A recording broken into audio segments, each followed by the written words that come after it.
Evet arkadaşlar, bu videoda sizlerle Uganda'dan Tanzanya'ya geçip Tanzanya'dan Türkiye'ye hemen sol tarafta Tanzanya'dan da Türkiye'ye geçiş maceramızı diyelim. Farklı bir deneyim olacak. Malumunuz yaklaşık 6 aydır Uganda'dayız. Uçuşlar kapatıldığı için Uganda'da. Ben 9 Mart tarihine geldim. 10 Mart'ta uçuşlar kapatıldı ve o tarihten beri buradayız. Uganda'dayız ve ne yazık ki gidemiyorum Türkiye'ye. İşte Kurban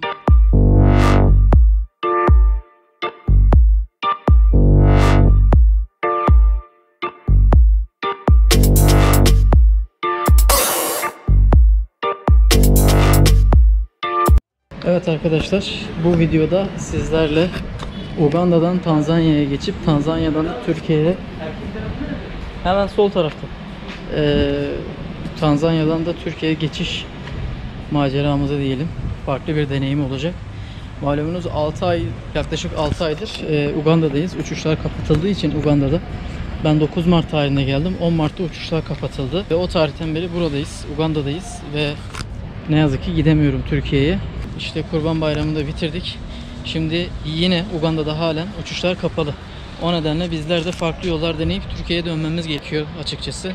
O yüzden şimdi bizler başkent Kampala'dan Tanzanya sınırına geldik. Kaimutukula bölgesine yaklaşık 3 saatlik bir yolculuk yaptık.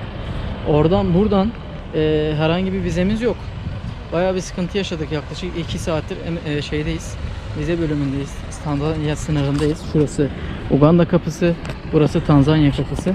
Burada evraklarımızı falan hallettik. Aldık. Yaklaşık $300 bir maliyetimiz oldu. 3 kişi. Sıradan para verdik. Hem vize parası, evraklar eksikti falan filan derken bayağı bir uğraştık.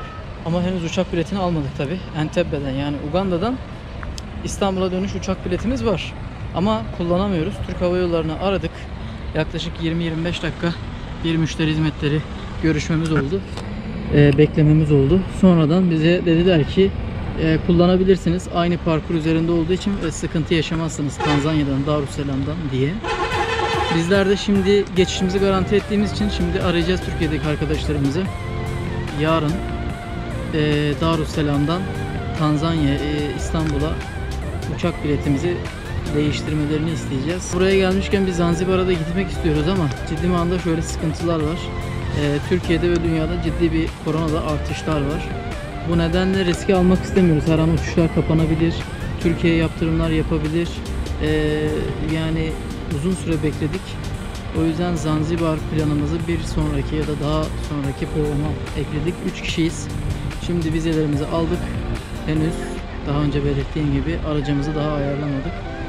Aracımızı işte taksi, otobüs, minibüs alternatiflerini, çünkü buradan yaklaşık bulunduğumuz yerden Darüsselam yaklaşık 20 saat falan, yanlışım yoksa öyle bir bakmıştım 2-3 gün önce ama şu an tam hatırlamıyorum. Geçeceğiz ve inşallah Darüsselam'a ulaşacağız. Darüsselam'a da yarın gece uçuş var. Bir kendimizi atalım Darüsselam'a. Ondan sonra bakacağız artık nasıl bir yol izleyeceğiz. Yorucu bir yol olacak. Artık paylaşacağız sizlerle, bakalım.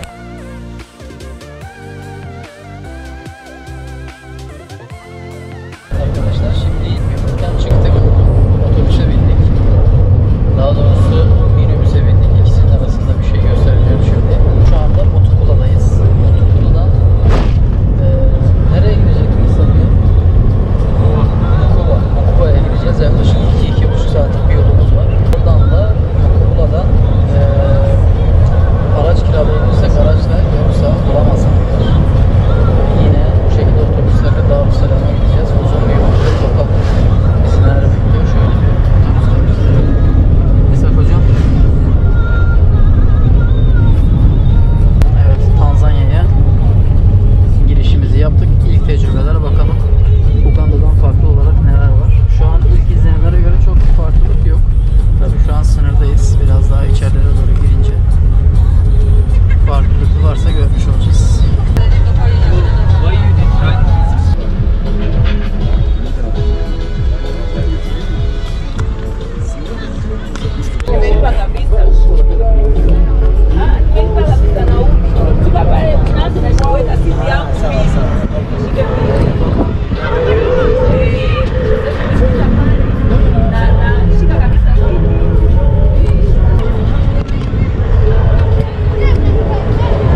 Arkadaşlar şu an saat 2. 12'de çıktık. 2 saattir yoldayız.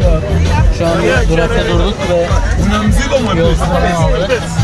Herhalde 10 tane durakta durduk. Bu gidişle akşam anca varacağız valla. Perişan olduk ya. Yolculuğumuza devam ediyoruz. Tanzanya'dan selamlar arkadaşlar.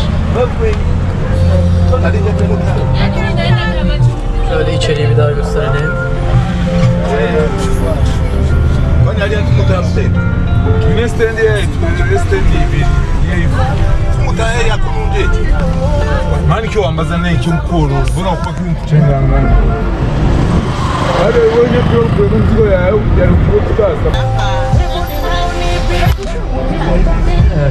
3 dakika geçti ya da geçmedi tekrar zor. Hadi, nafanya nini? Sasa si ungeniambia ukaenda stendi. Sasa wewe unaniambia usije kufasi. Afutoli wa video ya mtu. Wewe ungeniacha ukaenda stendi.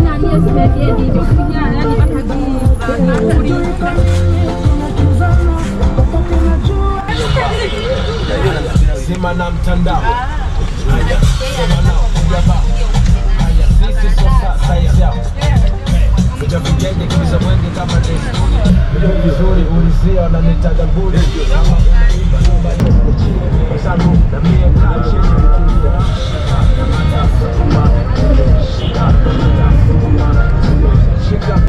Evet arkadaşlar şu anda Bukono'dayız. Bukono'ya otobüste geldik, indik.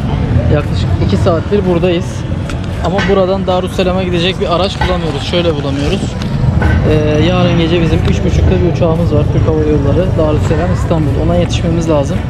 Otobüs bulamıyoruz. Otobüs bulamadığımız için buradan bir aktarmalı uçuş var. İç hatlar. Aktarmalı uçuş da şu anda sıkıntılı. Çünkü uçuşa yetişmiyor vesaire. Araç kiralayacağız. Buradan oraya 500 dolar istiyorlar. Yaklaşık 20 saatlik bir yol gerçi ama 500 dolar da iyi bir para. Bakalım bir hal çaresine bakmaya çalışıyoruz ama zaman kısıtlı olduğu için muhtemelen araç kiralayacağız. Artık bakalım bu yolculuk nasıl gidecek, nasıl bitecek ben de merak ediyorum. Şöyle bir etrafı gösterelim, devam edelim.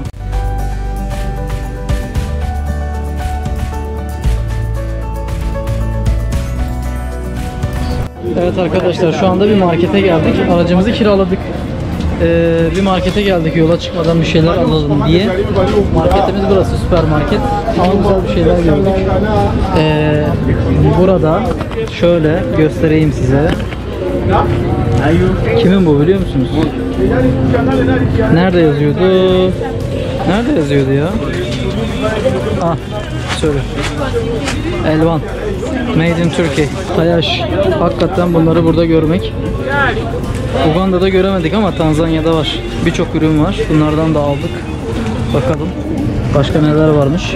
Hakikaten Tayaş ve Elvan'ı buraya getirenden Allah razı olsun diyoruz. Cihat topla.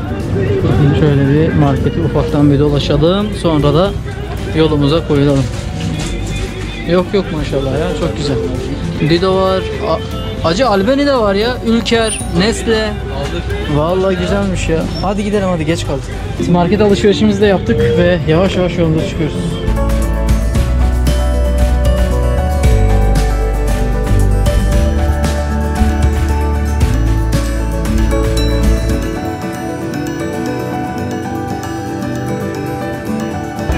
Evet arkadaşlar şu anda Bogota'dan yaklaşık 18 saattir yoldayız.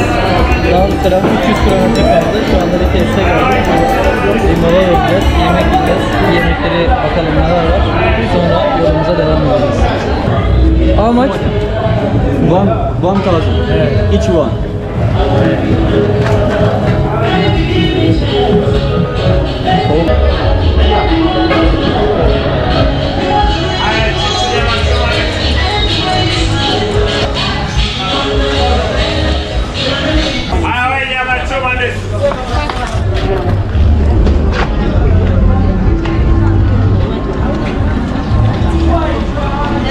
Evet, burası da otobüs terminali.